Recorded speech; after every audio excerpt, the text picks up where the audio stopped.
Today's tips are all about money. If you have financial questions, go ahead and give a call.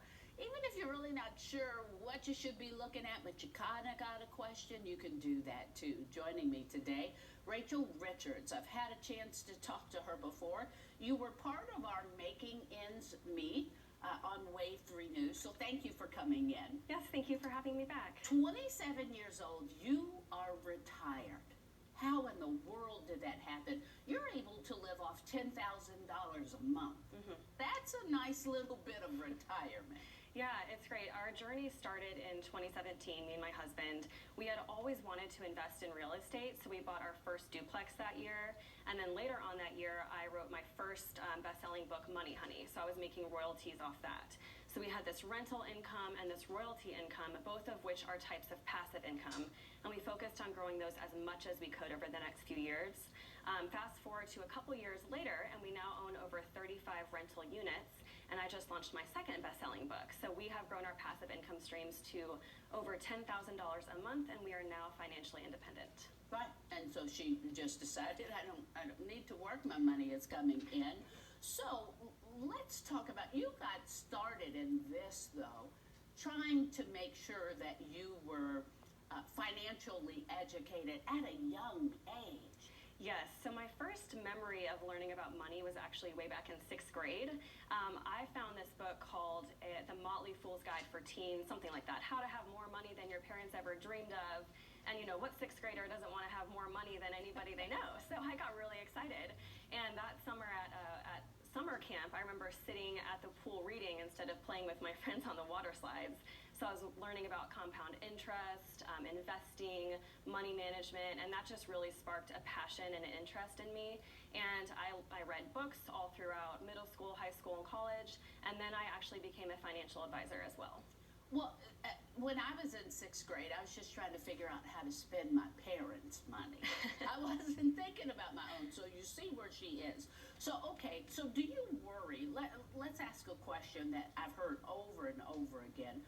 Do you worry about the stocks right now and this whole coronavirus? So I've been getting that question a lot, and I just looked up the Dow Jones. A couple weeks ago, it was somewhere around 29.5. Today, it's somewhere closer to 26. It's been 25, 26, 27 the past couple days, but that's a pretty significant drop. But the thing we have to remember is that we are invested in the stock market for the long run. So it's not a matter of if the stock market's going to go down. It's going to. Exactly. It's a matter of when. So we just have to make sure we're focused on the long term and we know how to weather those storms. It's not really a loss for anybody yet unless they sell. And that's the mistake that people make. Don't sell. Don't buy. Buy right now, because really stocks are on a discount. It's on sale, right? I feel like I've learned a little from you. I knew that. Buy, right? That's right. Okay, but for somebody like me, I'm 57. I'm the old bird in the newsroom.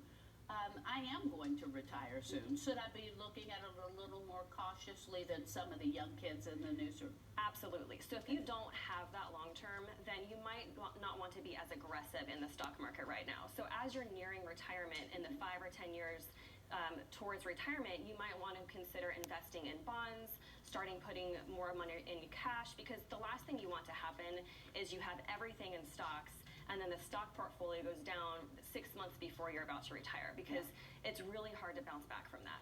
Okay, so let's talk about what we should do just in the long run of finances. And you mentioned this in the story that I did. You want to double your income, sure.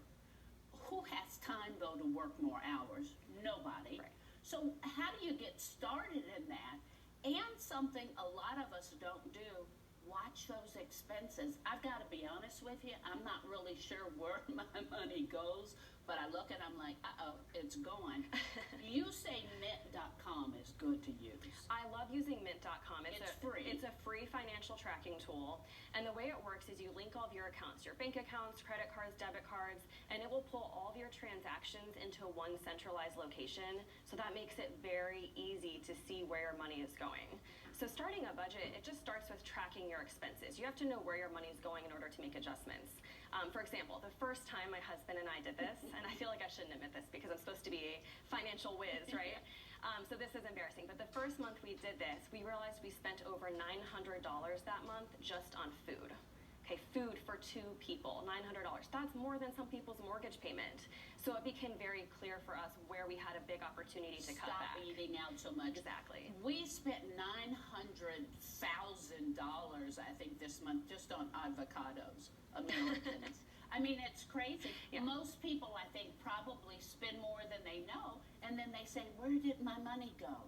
You say consolidate your student loans if you have them and your lowest interest rates. How do you consolidate them to where? Where are we going? So there's a couple platforms that will do this. 2 that I've heard of that are really great are Earnest and SoFi, S-O-F-I.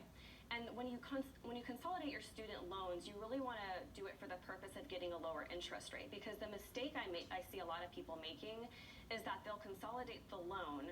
The loan company will make it a longer term. So instead of a 20-year loan, maybe you have a 30-year loan. So you see your payment go down and you think, great, I'm saving money. Right. But then the interest, you're actually losing money. You're paying a lot more over the term. Aren't you proud of me, Rachel? You're teaching me. I'm learning.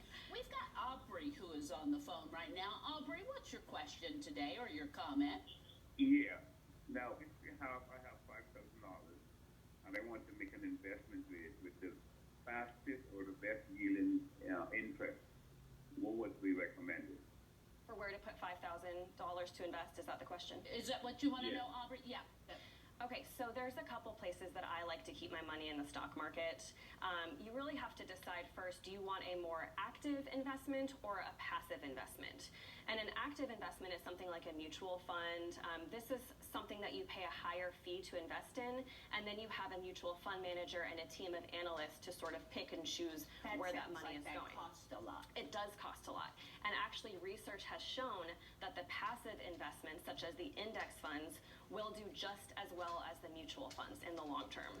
So something I like to do, because I don't like to pay an exorbitant fee, so I prefer to invest in the more passive investments like index funds, exchange traded funds, those sorts of things. Where can Aubrey find that? So something I love to Google. That's my secret. Something I love to do is I'll just Google on Vanguard, for example. Vanguard's a great example of And you can do that yourself. Yes.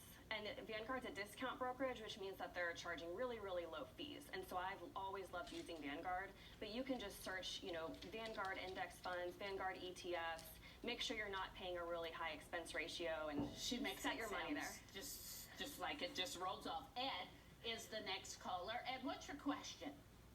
I was wondering if she prefers single family or multifamily investments, such as fourplexes, duplexes, and six and eightplexes. That's a great question. So I am invested mostly in multifamily. And the reason is because I think multifamily, there's 2 benefits. I think it can weather the storm a little bit better than a single family house. So if the real estate market can be very cyclical, I think multifamily can weather that volatility a little bit better. Another great benefit of multifamily is that if you have a fourplex and you have one tenant that's vacant, then you have 3 other tenants that are still paying rent. So if you're worried about making that mortgage payment on your rental property, you know that you're always going to have those other tenants paying rent. So that helps with the vacancy aspect. Okay, and just real quick, because we've run out of time, I always wondered, how in the world do you get the money to start buying property anyway? It's just the down payment that you need. And then when you rent it, the families pay for it for you? Right, so you have to come up with the initial money, and that's mostly the down payment and the closing costs, or if there's any renovation costs.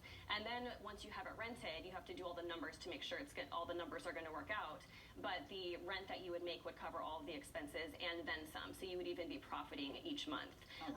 A great way to get started investing is to house hack. And so you buy a duplex, live in one side.